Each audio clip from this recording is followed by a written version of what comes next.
Bienvenue sur Africa 24. Dans l'invité du jour, nous recevons Shuna Lomponda, experte en communication et surtout à l'origine de la campagne de marketing sociétal de la réussite parmi vous.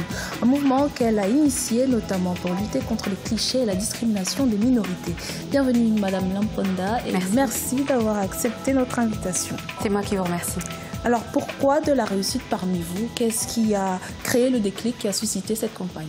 Écoutez, à l'origine, c'est qu'un jour, en parcourant ma revue de presse, je tombe sur un article d'un quotidien, en l'occurrence Le Soir, qui est un grand quotidien belge, qui traitait de la carence des diplômes et de la pauvreté à Bruxelles, en guise d'illustration des photos de Noirs et d'Arabes. Voilà ce qui a fait émerger en moi l'idée d'une grande campagne de marketing sociétal pour lutter contre les stéréotypes et contre les clichés auxquels, par exemple, certains médias n'échappent pas toujours. En quoi consiste cette campagne? Quelles en sont les déclinaisons? Alors l'objectif, c'est de sensibiliser, comme je l'ai dit, les médias, les décideurs, de sensibiliser la jeunesse, au sein de la jeunesse, celle issue de la diversité ou non, celle de la diversité parce qu'ils ont besoin de référents, des référents qui sortent des canevas classiques tels que le sport ou la musique ou les arts. Donc voilà pourquoi je voulais toucher cette cible-là. Et l'objectif, c'est également de banaliser la réussite au sein de la diversité pour montrer que ce n'est pas une exception parmi nous, en fait, cette réussite-là.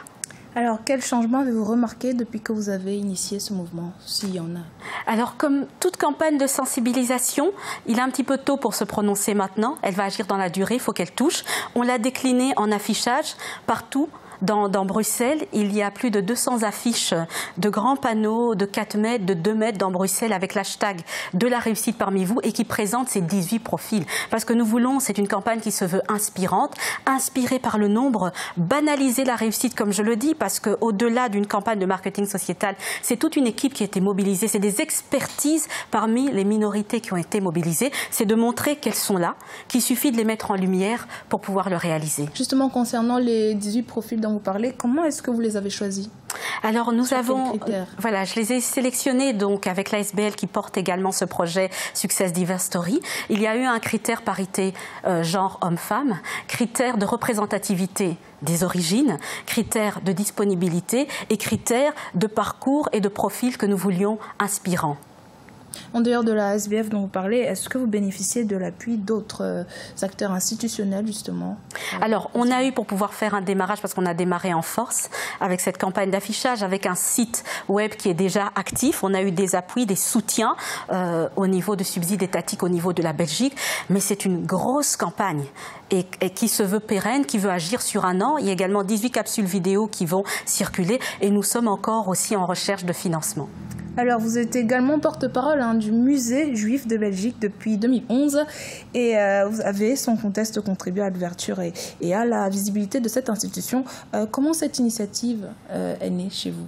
Alors, disons que l'initiative, c'est vraiment dans mon autre casquette qui n'a rien à voir avec ma casquette de porte-parole et de responsable de la communication du Musée juif de Belgique. Il y a, comme je l'ai dit, cette initiative est née de l'actualité, de ce que j'ai vu, de mon expérience, parce que j'ai quand même 20 ans de carrière. J'ai été dans les médias, dans la presse écrite, j'ai été également dans la communication des organisations et des entreprises. Et donc, c'est vrai qu'il y a aussi une part de vécu personnel et cette volonté de montrer aux générations, surtout celles des minorités, qu'en fait, c'est possible d'y arriver. On ne vous dit pas que c'est facile. On va vous montrer, vous présenter ceux qui sont arrivés, de nouveaux rôles modèles pour vous inspirer. Justement, concernant cette discrimination-là, il y a un fait divers en Belgique qui a fait le buzz, si on peut dire, celle d'une de vos compatriotes, Cécile Njunga, cette journaliste qui fait la météo sur une chaîne belge.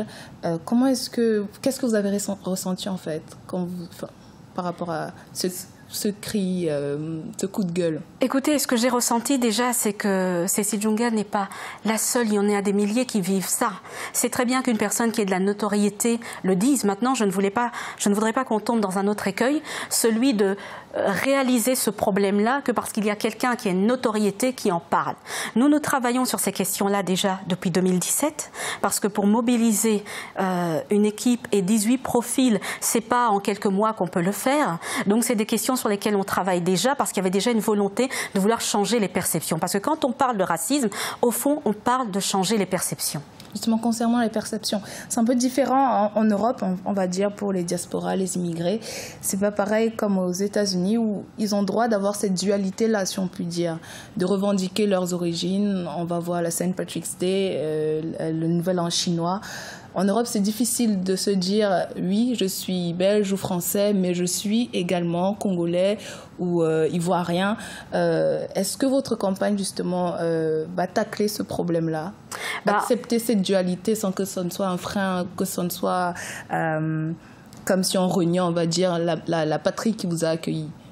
En fait, on va même plus loin, c'est que nous, on présente cette campagne dans un prisme différent. Pourquoi c'est difficile pour les personnes issues de la diversité et les minorités de revendiquer justement aussi cette origine? C'est parce qu'on la présente souvent dans un prisme misérabiliste.